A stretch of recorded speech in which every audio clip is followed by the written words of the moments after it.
Semangat Indonesia untuk Indonesia yang lebih baik. Salam Pancasila. Perkenalkan, nama saya Nimade Sasmiari dari Fakultas Ekonomi dan Bisnis dengan NIM 2021014035. Pada kesempatan kali ini, saya akan menjelaskan mengenai 9 fungsi Pancasila.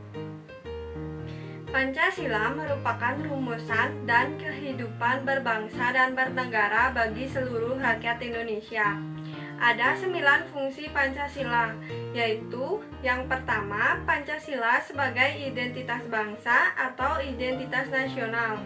Artinya, Pancasila dijadikan sebagai ciri khusus nasional bangsa Indonesia, tercipta dari berbagai nilai-nilai kultural yang akan dihimpun menjadi satu kesatuan, yang akhirnya membentuk identitas nasional bangsa Indonesia. Identitas nasional bangsa Indonesia diatur dalam Undang-Undang Dasar 1945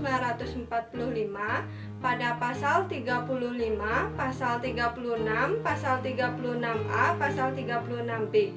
Ada juga Undang-Undang Nomor 24 Tahun 2009 tentang bendera, bahasa, lambang negara, dan lagu kebangsaan. Fungsi Pancasila yang kedua, Pancasila sebagai kepribadian bangsa. Artinya, nilai-nilai ketuhanan, kemanusiaan, persatuan, kerakyatan, dan keadilan diwujudkan dalam sikap mental dan tingkah laku, serta amal perbuatan, misalnya dalam pendidikan karakter dan kepribadian bangsa Indonesia, yang diatur dalam Undang-Undang Republik Indonesia Nomor 20 Tahun 2003 tentang Pendidikan Nasional. Yang ketiga, Pancasila sebagai pandangan hidup bangsa Indonesia. Artinya, nilai-nilai dalam Pancasila dijadikan sebagai acuan atau petunjuk untuk masyarakat dalam kehidupan sehari-hari sebagai dasar untuk mencapai tujuan negara, sebagaimana yang tercantum dalam pembukaan Undang-Undang Dasar 1945. Yang keempat, Pancasila sebagai jiwa bangsa. Artinya, Pancasila memberikan corak yang khas kepada bangsa Indonesia serta merupakan ciri khas yang dapat membedakan bangsa Indonesia dari bangsa lain. Yang kelima, Pancasila sebagai perjanjian luhur. Artinya, nilai-nilai Pancasila sebagai jiwa bangsa dan kepribadian bangsa disepakati oleh para pendiri negara sebagai dasar negara Indonesia.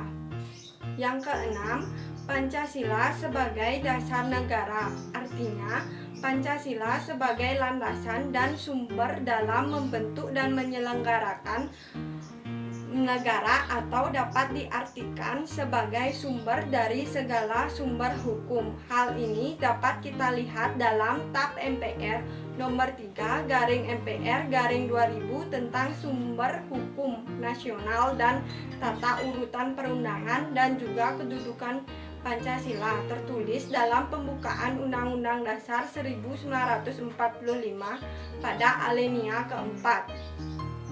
Yang ketujuh, Pancasila sebagai ideologi. Artinya, Pancasila sebagai visi atau arahan kehidupan berbangsa dan bernegara di Indonesia, atau dapat dikatakan sebagai pedoman, motivasi, jati diri, dan sarana pemersatu bangsa.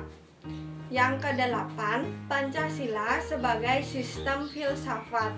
Artinya, kesatuan dari berbagai unsur yang memiliki fungsi tersendiri, tujuan yang sama, saling keterkaitan dan ketergantungan. Ada 3 landasan berpikir filsafat. Yang pertama, landasan ontologis Pancasila, landasan epistemologis Pancasila, landasan aksiologis Pancasila. Yang terakhir, Pancasila sebagai sistem etika. Artinya, cabang filsafat yang dijabarkan dalam sila-sila Pancasila untuk mengatur perilaku kehidupan bermasyarakat, berbangsa, dan bernegara sesuai yang tercantum dalam pasal 1 ayat 2. Sekian yang dapat saya sampaikan. Terima kasih.